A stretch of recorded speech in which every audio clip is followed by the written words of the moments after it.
മുൻ സീസണിൽ കണ്ടിട്ടുണ്ട്. ഇത് ശരിക്കും ജിൻഡോന്റെ കാര്യത്തിൽ അവിടെ വർക്ക് ആയിട്ടുണ്ടോ? ശരിക്കും അവിടെ ഒരു കൂട്ടം ഉണ്ടാക്കിയ ആള് ജിൻഡോ ചേട്ടനാണ്. അതുകൊണ്ടാ ചോദിച്ചത്. അങ്ങനെ ഒരു മുൻവിധിയോട് കൂടി ആൾ അങ്ങനെ ഒറ്റയ്ക്ക് നിന്ന് ജിൻഡോ ചേട്ടനല്ലേ കൂട്ടം കൂടിയത്? ഒറ്റയ്ക്ക് നിന്ന് കളിച്ച ആൾക്കാരല്ലേ ഇപ്പൊ പുറത്തു പോയത്? അല്ല, പലപ്പോഴും ആൾ എന്നുള്ള രീതിയിലേക്ക് എഗെയിൻസ്റ്റ് ആയിട്ട്. കാരണം പലപ്പോഴും മണ്ടൻ എന്നുള്ള വിളിയൊക്കെ കേട്ട് തുടങ്ങി.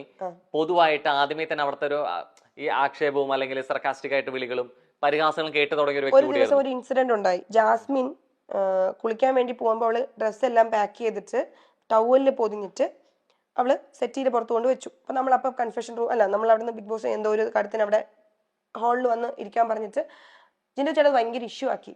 നമ്മുടെ വസ്ത്രങ്ങൾ നമ്മളിങ്ങനെ പബ്ലിക്കായിട്ട് കൊണ്ടുവയ്ക്കാമോ എന്നൊക്കെ ചോദിച്ചു ഭയങ്കര ഇഷ്യൂ ആക്കി. ഇതേ ജിൻഡോ ചേട്ടൻ ഉപയോഗിച്ച അണ്ടർവെയർ കൊണ്ടുവന്നിട്ട്, വാഷ് ചെയ്യാത്ത അണ്ടർവെയർ കൊണ്ടുവന്നിട്ട് ഞങ്ങളുടെ ഭക്ഷണം ഉണ്ടാക്കുന്ന കിച്ചൺ വയ്ക്കുവാണ്. അങ്ങനെ ഒരു വ്യക്തിയെ ഞങ്ങളിപ്പോൾ എന്താ വിളിക്കേണ്ടത്? ഞാൻ വിളിച്ചിട്ടില്ല മണ്ടനെന്ന്. ഞാൻ മണ്ടനെന്ന് ടാഗ് ഞാൻ കൊടുത്തിട്ടില്ല. അപ്പോഴും എപ്പിസോഡ് കണ്ട ആൾക്കാർക്കറിയാം ജിൻഡോ ചേട്ടൻ മണ്ടനെന്ന് ഞാൻ ഒരിക്കലും പറയില്ല, അന്നും പറയില്ല, ഇപ്പോഴും പറയില്ല. ആ വീട്ടിലെ ഏറ്റവും ബുദ്ധിമാനായ വ്യക്തി ജിൻഡോ ചേട്ടനായിരുന്നു. കാരണം അദ്ദേഹത്തിന് ഇവിടെ നിന്ന് കയറുന്നതിന് മുമ്പും ബുദ്ധിപരമായി അദ്ദേഹം കുറെ കാര്യങ്ങൾ പ്ലാൻ ചെയ്തിട്ട് പോകാൻ അദ്ദേഹത്തിന് നന്നായി എക്സിക്യൂട്ട് ചെയ്യാൻ പറ്റി. കുറെ കാര്യങ്ങൾ പ്ലാൻ ചെയ്യാൻ പോയി. അതേ കാര്യങ്ങൾ അദ്ദേഹത്തിന് അവിടെ വന്നിട്ടും അത് ആൾക്കാരിലേക്ക് ഇംപ്ലിമെന്റ് ചെയ്യാൻ പറ്റി. അത് ചെയ്യാതെ പോയ ആൾക്കാരാണ് മണ്ടന്മാര്, ഞാനടക്കം. ഞാൻ അങ്ങനെ അദ്ദേഹം ബുദ്ധിമാനാണ്. ജിൻഡോ ചേട്ടൻ മണ്ടനാണെന്ന് ഞാൻ അന്നും പറഞ്ഞിട്ടില്ല, ഇപ്പോഴും പറയില്ല. അതിനകത്ത് ഇതേപോലെ പ്ലാൻ ചെയ്ത് പുറത്തുള്ള PR വർക്കിന്റെ പേരിലാണ് കോൺഫിഡൻസ് കാണിക്കുന്നതെന്ന് പറയുമ്പോഴും ഈ പുറത്ത് ആളുകളുടെ സംസാരത്തില് കൃത്യമായിട്ട് ഈ ഫേവറിസം കാണിക്കുന്നത് ജാസ്മിൻ ആണെന്നാണ് സംസാരം. ശരിക്കും ആ ഫേവറിസം അവിടെ ആർക്കെങ്കിലും കിട്ടുന്നുണ്ടോ? എനിക്കറിയില്ല. ആക്ച്വലി ഞാൻ ഈ പറഞ്ഞല്ലോ, എന്നെ കൊണ്ട് പറ്റുന്ന മാക്സിമം നന്നായിട്ട് നിൽക്കാൻ നോക്കിയൊരു വ്യക്തിയാണ് ഞാൻ. എന്നിട്ടും ഞാൻ പുറത്തായത് എന്ത് കാരണമാണെന്ന് എനിക്ക് അറിയില്ല. അപ്പം എല്ലാരും പറയുന്നു ജനങ്ങൾ വോട്ട് കുറവാണെന്ന്. അപ്പൊ എന്നിട്ടും ജനങ്ങൾ ഇപ്പൊ നമ്മളെ നേരിട്ട് കാണുമ്പോഴും നേരിട്ട് സംസാരിക്കുമ്പോഴും നമ്മൾ ഒരിക്കലും എക്സ്പെക്ട് ചെയ്തില്ല അപ്സര പുറത്തു പോകും. പിന്നെ ആരാണ് എന്നെ തോപ്പിച്ചത്? എനിക്കറിയില്ല, എനിക്കതിൽ വ്യക്തതയില്ല. അപ്പം അതിനെക്കുറിച്ച് എനിക്കൊന്നും പറയാനില്ല. എനിക്കറിയില്ല, ഞാൻ എന്താ പറയണ്ടേ? ഈ ജിൻഡോ ചേട്ടന്റെ പെരുമാറ്റം എന്നുള്ള രീതിയിലേക്ക് പലതും പറഞ്ഞു. അല്ല, ജിൻഡോ ചേട്ടൻ എന്നൊരു വ്യക്തിയെ മാത്രമല്ല ഞാൻ പറയുന്നത്. അവിടെ മെജോറിറ്റി ആൾക്കാരും ചെയ്യുന്ന നെഗറ്റീവ്സ് പോസിറ്റീവാക്കി മാറ്റാനുള്ള ഒരു കഴിവ് എനിക്ക് തോന്നുന്നു PR ടീമിനുണ്ട്. ഇത്രയും മത്സരാർത്ഥികൾ അവിടെ ഉണ്ടായി കഴിഞ്ഞിട്ടും ഈ എടുത്ത് എന്തെങ്കിലും മോശം കാര്യങ്ങൾ പറയുമ്പോൾ കൃത്യമായിട്ട് ജിൻഡോ എന്നൊരു വാക്ക് വരുന്നുണ്ട്. ആ ചെയ്ത പ്രവർത്തികൾ ഒരു രീതിയിൽ ന്യായീകരിക്കല്ല പുറത്തു വന്നത്. പക്ഷെ എവിടേക്കോ മറ്റു സംഭവങ്ങളും അവിടെ നിന്ന് വരുന്നുണ്ട്. ഇപ്പൊ ജാസ്മിന്റെ കാര്യത്തിലാണെന്നുണ്ടെങ്കിലും അല്ലെ മറ്റുള്ളവർ പ്രതികരിക്കുന്ന കാര്യത്തിലാണെന്നുണ്ടെങ്കിലും ഇപ്പോ റോക്കിയുടെ ഫിസിക്കൽ അസോൾട്ട് അങ്ങനെ കുറെ സംഭവങ്ങൾ വരുന്നുണ്ട്. പക്ഷെ എവിടെയും മറ്റൊന്നും പറയുന്നില്ല. എവിടെയോ ജിൻഡോ ആയിരുന്നു ശരിക്കും അവിടെ എതിരാളി അപ്സരയ്ക്ക്. എനിക്ക് അങ്ങനെ അവിടെ ഒരു എതിരാളിയായിട്ട് എനിക്ക് ആരും തോന്നിയിട്ടില്ല, സത്യം പറയാലോ. കാരണം ജിൻഡോ ചേട്ടന്റെ മറുപടി കൊടുക്കുന്ന പോലെ എനിക്ക് മറുപടി കൊടുക്കാൻ പറ്റില്ല. ഞാൻ മറുപടി കൊടുക്കുന്ന പോലെ ജിൻഡോ ചേട്ടനും പറ്റില്ല. ആക്ച്വലി ഞാൻ ഒരിക്കലും അവിടെ ഒരാൾ എൻ്റെ അടുത്ത് ചോദിച്ച ചോദ്യത്തിന് ജിൻഡോ ചേട്ടൻ കൊടുത്ത രീതിയിൽ ഞാൻ അവിടെ മറുപടി ഇതുവരെ കൊടുത്തിട്ടില്ല. എൻ്റെ അടുത്ത് ചോദിക്കുന്ന രീതിയിൽ ഞാൻ സംസാരിക്കുന്ന പോലെയോ അല്ലെങ്കിൽ ഞാൻ പറയുന്ന പോലെ ജിൻഡോ ചേട്ടൻ അവിടെ പറഞ്ഞ് ഞാനും കേട്ടിട്ടില്ല. ടാസ്കിലാണെങ്കിൽ പോലും ജിൻഡോ ചേട്ടൻ ഒരു പോയിന്റ് പോലും നേടാത്ത എത്രയോ ടാസ്കുകളിൽ ഞാൻ വന്നിട്ടുണ്ട്. ജിൻഡോ ചേട്ടനും അത്യാവശ്യം നന്നായി ടാസ്ക് ചെയ്യുന്നുണ്ട്. പണി ചെയ്യുന്ന കാര്യത്തിലാണെങ്കിലും ഞാൻ അവിടെ അത്യാവശ്യം പണികൾ ചെയ്യുന്ന ഒരാളായിരുന്നു, ഡ്യൂട്ടീസും കാര്യങ്ങളൊക്കെ. ജിൻഡോ ചേട്ടൻ എപ്പോഴാണോ ഏറ്റവും കൂടുതൽ അറ്റൻഷൻ കിട്ടുന്നത് അത് ഹൈലൈറ്റ് ചെയ്യാൻ വേണ്ടിയിട്ട് ജിൻഡോ ചേട്ടൻ ശ്രമിക്കാറുണ്ട്. അപ്പൊ എനിക്ക് ഏത് രീതിയിലാണ് ജിൻഡോ ചേട്ടൻ എതിരാളിയായിട്ട് എനിക്ക് തോന്നിയിട്ടില്ല. പക്ഷെ എതിരാളി ആയിരുന്നു. എവിടാന്ന് വെച്ചാൽ പുറത്ത് വോട്ടിങ്ങിന്റെ കാര്യത്തില് ശക്തമായ എതിരാളിയായിരുന്നു. ജിൻഡോ ചേട്ടന്റെ അല്ലെങ്കിൽ ജിൻഡോ ചേട്ടന് മാത്രമല്ല കേട്ടോ ഞാൻ പറയുന്നത്, അവിടെ നിൽക്കുന്ന കുറെ ആൾക്കാരുടെ എന്നെ ഭയം ഉണ്ടായിരുന്നു എന്ന് എനിക്ക് സംസാരിച്ചിട്ട് ഇത്രയും കണ്ടസ്റ്റൻസ് അവിടെ ഉണ്ടായിട്ട് ജിൻഡോ എന്നല്ലാതെ വേറെ ആളുടെ പേര് പോലും വരുന്നില്ല. എന്നോട് ചോദിച്ച ചോദ്യം അതാ, എന്തായിരുന്നു ജിൻഡോ എന്ന വ്യക്തിയെ കുറിച്ചായിരുന്നു. ഞാൻ പിന്നീട് അതിനെ കുറിച്ച് സംസാരിച്ചപ്പോഴാണ് ജിൻഡോ എന്ന് പറഞ്ഞത്. നമ്മൾ തുടങ്ങി ഇതുവരെ വേറെ ഒരു കണ്ടസ്റ്റന്റിനെ കുറിച്ച് നിങ്ങൾ ചോദിച്ചില്ല. എന്നെ സംശയം അതാണ്, ഇവിടെ ഇത്രയും നന്നായി പെർഫോം ചെയ്യുന്ന കണ്ടസ്റ്റൻസ് ഉണ്ടായിട്ട് നിങ്ങൾ ഒരാളുടെ പേരും പറഞ്ഞിട്ടില്ല. ജിൻഡോ എന്നുള്ള പേരല്ല പറഞ്ഞു തുടങ്ങിയത്. ഞാൻ പറഞ്ഞു തുടങ്ങുന്നതിൽ ഈ PR വർക്കിന്റെ ഇൻഫ്ലുവൻസിനെ കുറിച്ച് സംസാരിച്ചു കഴിഞ്ഞപ്പോ അപ്സരയാണ് പറഞ്ഞത് ഇവിടെ ജിൻഡോന്റെ കോൺഫിഡൻസ് കിട്ടുന്നു, പുറത്തുകൂടി ചെയ്യുന്നു, പുറത്തുള്ള PR വർക്കിന്റെ സപ്പോർട്ട് അവിടെ കാണിച്ചിരുന്നത് ജിൻഡോ ആണെന്ന് പറഞ്ഞു തുടങ്ങിയത് അപ്സരയാണ് അല്ലെ? ഞാൻ ആ ആളുടെ പേര് പറഞ്ഞിട്ട് ഒരു കാര്യം ഞാൻ പറഞ്ഞത് അദ്ദേഹമേ അവിടെ പറഞ്ഞിട്ടുള്ളൂ.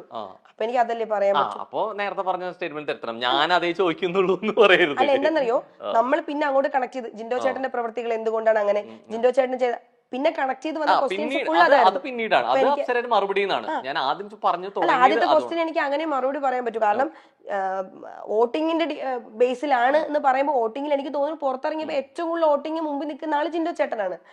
അവിടെ വോട്ടിങ്ങിനെ കുറിച്ച് സംസാരിച്ച ആള് ജിൻഡോ ചേട്ടനാണ്. അപ്പൊ എനിക്ക് ജിൻഡോ ചേട്ടന്റെ പേരെ പറയാൻ പറ്റൂ. ഇപ്പൊ ജിൻഡോ ചേട്ടൻ ഇപ്പം സിജോ ചേട്ടൻ അങ്ങനെ പറഞ്ഞത് സിജോ ചേട്ടൻ മേ ബി ഉണ്ടാവുമായിരിക്കും, എനിക്ക് അറിയില്ല. സിജോ ചേട്ടൻ അവിടെ എന്റെ ചെവിയിൽ ഞാൻ കേട്ടിട്ടില്ല. സായി ചേട്ടൻ ഉണ്ടാവുമായിരിക്കാം, സായി ചേട്ടൻ അങ്ങനെ പബ്ലിക്കായിട്ട് പറഞ്ഞ ഞാൻ കേട്ടിട്ടില്ല. ജാസ്മിൻ ഉണ്ടാവുമായിരിക്കാം, ജാസ്മിൻ അങ്ങനെ പറഞ്ഞ ഞാൻ കേട്ടിട്ടില്ല. നന്ദനയ്ക്ക് ഉണ്ടാവുമായിരിക്കാം, നന്ദന പറയണ ഞാൻ കേട്ടിട്ടില്ല. നോറയ്ക്ക് ഉണ്ടാവുമായിരിക്കാം, നോറ പറഞ്ഞ് ഞാൻ കേട്ടില്ല. ഇത് പറഞ്ഞ വ്യക്തി ജിൻഡോ ചേട്ടൻ ആയതുകൊണ്ടാണ് ഞാൻ അദ്ദേഹത്തിന്റെ ഇപ്പൊ അദ്ദേഹം തല്ലി ഇപ്പൊ ഒരാളെ ഇപ്പൊ ഞാൻ നിങ്ങളെ തല്ലുവാണ്, ഇപ്പൊ ഇവിടെ നിൽക്കുന്ന ബാക്കി ക്രൂ മെമ്പേഴ്സിന്റെ പേര് പറയാൻ പറ്റില്ലല്ലോ, തല്ലി എന്റെ പേരല്ലേ പറയാൻ പറ്റൂ. ജിൻഡോ ചേട്ടനാണ് ആ സ്റ്റേറ്റ്മെന്റ് പറഞ്ഞത്. സോ ജിൻഡോ ചേട്ടന്റെ പേര് അവിടെ വന്ന് നമ്മൾ അവിടെ എങ്ങനെ ഗെയിം കളിക്കുന്നതിന്റെ ഒപ്പം തന്നെ പുറമെ നമുക്ക് എങ്ങനെ എത്രത്തോളം ഈ ഇഷ്ടകരം വരുന്നത് ശരിക്കും ഇൻഫ്ലുവൻസ് ചെയ്യുന്ന കൂടിയാണ്. ഒരു പക്ഷെ നമ്മുടെ പേഴ്സണൽ മാറ്ററുകളാണെന്നുണ്ടെങ്കിലും നമ്മുടെ പാസ്റ്റ് ആണെങ്കിലും ഒക്കെ ഇത് കണക്ട് ചെയ്ത് എടുക്കുന്ന കാര്യങ്ങളാണ്. ഒരു പക്ഷെ അതുകൊണ്ടാണ് എന്റെ ചോദ്യത്തിൽ നേരത്തെ വന്നത്. കാരണം പുറമെ എന്നുള്ള പലരുടെ കമന്റ്സിലും വന്ന കാര്യമായിരുന്നു ആൽബിയുടെ പ്രസ്താവന എന്തുകൊണ്ട് അല്ലെങ്കിൽ ശരിയായോ തെറ്റായോ രണ്ട് രീതിയിലും വ്യാഖ്യാനിച്ചിട്ടുണ്ട്. അതുകൊണ്ട് ആ ചോദ്യം വന്നു. എവിടേക്കോ അപ്സരയുടെ പേഴ്സണൽ ലൈഫിലെ പാസ്റ്റ് അല്ലെങ്കിൽ മുൻ റിലേഷൻഷിപ്പ് എന്നുള്ള രീതിയിലേക്ക് ഇത് കണക്ട് ചെയ്ത് വന്നിട്ടുണ്ടോ ശരിക്കും ഈ ആളുകളുടെ ഇഷ്ടത്തിലും സംസാരത്തിലും?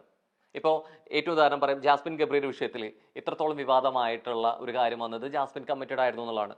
അതിൽ ഫാമിലിയുടെ സൈഡിൽ നിന്നുള്ളതും അതായത് എക്സിന്റെ കമ്മിറ്റഡ് ആയിരുന്ന ഒരാളുടെ കാര്യത്തിലും പ്രസ്താവനകൾ വന്നു. അപ്സരയുടെ കാര്യത്തിലും എന്നുള്ള രീതിയിലേക്ക് ഇത്തരം വിവാദങ്ങൾ ഉണ്ടാവുന്നത് ഇതൊക്കെ ശരിക്കും ബിഗ് ബോസിനകത്ത് നിൽക്കുമ്പോൾ ബാധിക്കുന്ന കാര്യങ്ങളാണോ? സത്യസന്ധമായിട്ട് പറഞ്ഞാൽ എനിക്ക് ആ വിഷയത്തിൽ പ്രതികരിക്കാൻ താല്പര്യമില്ല. എന്താണെന്നറിയോ,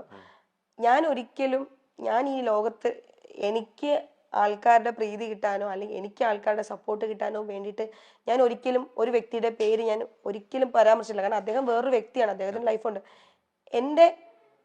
ഞാൻ കടന്നുപോയ ഒരു ലൈഫിൽ ഞാൻ അനുഭവിച്ച കാര്യങ്ങളെ കുറിച്ച് ഞാൻ പറഞ്ഞിട്ടുണ്ട്. അത് ഞാൻ പറഞ്ഞത് അത് സമൂഹത്തിൽ ഒരുപാട് ആൾക്കാർക്ക് അറിയാം, നിങ്ങൾക്കും അറിയാം.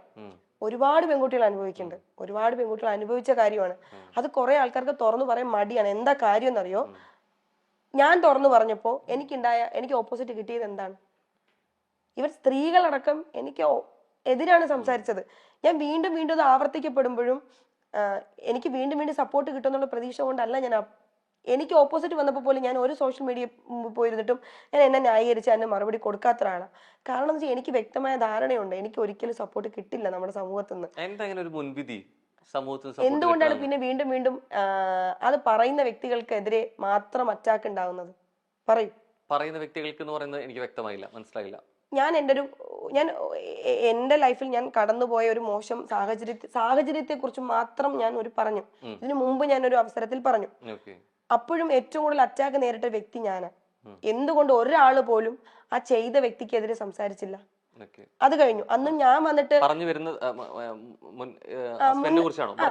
അല്ല, ഞാൻ പറഞ്ഞ സ്റ്റേറ്റ്മെന്റിനെ കുറിച്ചിട്ട്. അത് കഴിഞ്ഞിട്ട് ഇപ്പൊ ഞാൻ ബിഗ് ബോസിൽ പോയ സമയത്തും ഞാൻ പറയാൻ ശ്രമിച്ചത് ഇത്രയേ ഉള്ളൂ. ഒരുപാട് അവസരത്തിൽ എന്നെ പോലെ ഞാൻ ഒരുപാട് പെൺകുട്ടികളെ ഞാൻ അനുഭവിച്ചതുപോലെ റെപ്രസെന്റ് ചെയ്ത് ആ പ്ലാറ്റ്ഫോമിൽ പോയൊരു പെൺകുട്ടിയാണ് ഞാൻ. ഒരുപാട് സമയത്ത് തോറ്റുപോയ ഒരാളാണ് ഞാൻ ലൈഫിൽ. കാരണം ഒരുപാട് ആൾക്കാരെ സ്നേഹിച്ചതിന്റെ പേരിൽ, സപ്പോർട്ട് ചെയ്തതിന്റെ പേരിൽ, കൂടെ നിർത്തിയതിന്റെ പേരിൽ, വിശ്വസിച്ചതിന്റെ പേരിൽ തോറ്റുപോയ ഒരാളാണ് ഞാൻ. അന്നും എനിക്ക് ഒറ്റ ലക്ഷ്യമാണ്. എൻ്റെ അമ്മ സത്യമായിട്ട് ഞാൻ പറയാം, ജെന്യൂനായിട്ട് ഞാൻ പറയാം, ഞാൻ ബിഗ് ബോസിൽ പോയ സമയത്ത് എനിക്ക് ഫെയിം ഉണ്ടാക്കണം, എനിക്ക് അങ്ങനെയല്ല, എനിക്ക് ജീവിക്കാൻ വേണ്ടി ഞാൻ എന്തു പണിയെടുക്കാനും തയ്യാറായ ഒരു വ്യക്തിയാണ്. ഞാൻ അങ്ങനെ പോയൊരു ആളാണ്. അവിടെ പോയ സമയത്ത് ഞാൻ പറഞ്ഞ എന്താണ്, നമ്മുടെ ലൈഫിൽ നമുക്ക് ഒരുപാട് പ്രശ്നങ്ങൾ ഉണ്ടാവും, ഇനിയും ഉണ്ടാവും, എനിക്കറിയാം, നമുക്ക് ഉണ്ടാവും പ്രശ്നങ്ങൾ, മരണം വരെ ഉണ്ടാവും. പക്ഷെ ആ പ്രശ്നങ്ങൾ ഞാൻ ഭയങ്കര ഇതായിട്ടുള്ള ഒരാളാണ്. എന്തെങ്കിലും ചെറിയ കാര്യം വരുമ്പോൾ പോലും ഞാൻ പെട്ടെന്ന് എന്നെ എഫക്ട് ചെയ്യും. ഞാൻ ഇമോഷണലി കുറച്ച് ഡൗൺ ആയിട്ടുള്ള ഒരാളാണ്. പക്ഷെ ഞാൻ എപ്പോഴും സ്ട്രോങ് ആവണമെന്നറിയോ, ഞാൻ അവിടെ ഇരുന്ന് പോകത്തില്ല. ഞാൻ അപ്പൊ ചിന്തിക്കുന്ന എന്താണ്, ഞാൻ ഇവിടെ ഇരുന്നാൽ എനിക്ക് ആരുമില്ല, എനിക്ക് കൊണ്ടുതരാൻ ആരുമില്ല, ഞാൻ കഷ്ടപ്പെട്ടാലേ എനിക്ക് ജീവിക്കാൻ പറ്റുള്ളൂ. ഞാൻ ഇങ്ങനെ ഇരുന്ന എന്നെ പറഞ്ഞ ആൾക്കാർ വിജയിക്കുകയും ഞാൻ തോറ്റു പോവുകയും ചെയ്യും. അങ്ങനെ തോക്കാൻ പാടില്ല, എനിക്ക് ജയിക്കണം, ഞാൻ സ്വപ്നം കണ്ട അടുത്തേക്ക് എനിക്ക് എത്തണം. ഞാൻ കഷ്ടപ്പെടാൻ തയ്യാറാണ്. എന്റെ സ്വപ്നങ്ങൾ അത്ര വലുതായതുകൊണ്ട്, ജീവിതത്തിൽ തോറ്റു കൊടുക്കാൻ പറ്റാത്തതുകൊണ്ട് ഞാൻ വീണ്ടും കഷ്ടപ്പെടാൻ തീരുമാനിച്ചു. ഞാനിത് പെൺകുട്ടികളോട് ഇത് അനുഭവിക്കുന്ന സ്ത്രീകളോട് തുറന്നു പറയാത്ത എത്രയോ സ്ത്രീകളുണ്ട്. ഞാനിത് അവരോട് പറയുന്നത് എല്ലാവരുടെ ലൈഫിലും ഉണ്ടാവും, എന്റെ ലൈഫിലും ഉണ്ടായി. പക്ഷെ അവിടെ നമ്മൾ വീണ് പോകരുത്. നിങ്ങൾ ട്രൈ ചെയ്തോണ്ടേ ഇരിക്കുക. നിങ്ങൾക്ക് പറ്റാത്തൊരു ബന്ധമാണെന്നുണ്ടെങ്കിൽ നിങ്ങൾ അവിടെ കടിച്ചു തൂങ്ങണ്ട. പക്ഷെ ആ ഒരു ബന്ധത്തിൽ നിന്ന് മാറി ശരിക്കും ഈ ആള് തന്നെ വീണ്ടും വന്നിട്ട് സോഷ്യൽ മീഡിയ വന്നിട്ട് ക്ലാരിറ്റിക്കോ പ്രസ്താവനയ്ക്കോ നിൽക്കുന്നത് ഈ അകത്ത വിശേഷങ്ങളും പുറത്ത് നടക്കുന്ന വിവാദങ്ങൾ കൊണ്ട് കൂടിയല്ലേ? അങ്ങനെ തോന്നില്ലേ? അല്ല, ക്ലിയർ ചെയ്തോട്ടെ. ഞാൻ പറയട്ടെ, ഇപ്പം എപ്പോഴും ഞാനിപ്പോ പറയുമ്പോ എന്നെ ന്യായീകരിച്ചിട്ടേ ഞാൻ പറയൂ. ഇപ്പം ഞാൻ ഓപ്പോസിറ്റ് പറയുന്ന വ്യക്തി അദ്ദേഹത്തെ ന്യായീകരിച്ചിട്ടേ പറയുള്ളൂ. പറഞ്ഞോട്ടെ, എനിക്ക് അതില് ഞാനിനി അത് ക്ലിയർ ചെയ്യാനോ തിരുത്താനോ എന്റെ ഭാഗം ന്യായീകരിച്ച് സംസാരിക്കാൻ ഞാൻ വരുന്നില്ല.